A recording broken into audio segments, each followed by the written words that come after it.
रवींद्र चव्हाणांचे लोक मतदारांना पैसे वाटतात। मालवणमध्ये भाजप कार्यकर्त्याच्या घरी 25 लाख सापडल्यानंतर निलेश राणेंचा आरोप।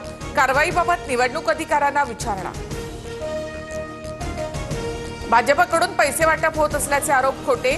2 तारखेपर्यंत मला युती टिकवायची आहे, नंतर उत्तर देईल, रवींद्र चव्हाणांची प्रतिक्रिया।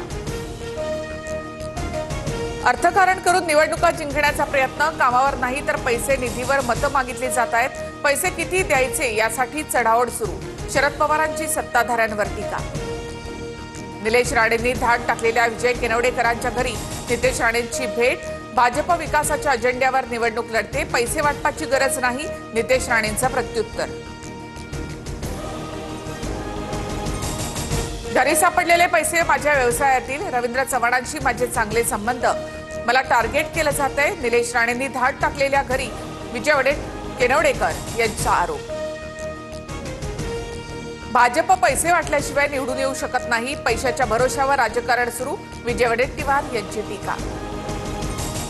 कुणाच्या घरात जाऊन व्हिडिओ शूटिंग करणं चुकीचं, सापडलेले पैसे चुकीच्या पद्धतीने असल्यास पोलीस आणि निवडणूक आयोग योग्य ती कारवाई करेल, मंत्री चंद्रशेखर बावनकुळे यांची प्रतिक्रिया। 100 पोलीस माझ्या घरामध्ये घुसले, बांगरांचा आरोप।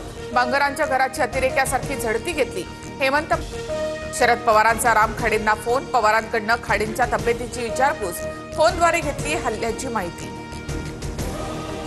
राम खाडेंनी सुरेश दसांच्या विरोधातले घोटाळे बाहेर काढले, देवस्थान जमिनीचा घोटाळा बाहेर काढल्यामुळे माझ्या पतीवर हल्ला, राम खाडेंच्या पत्नी तुळसा खाडे यांचा आरोप।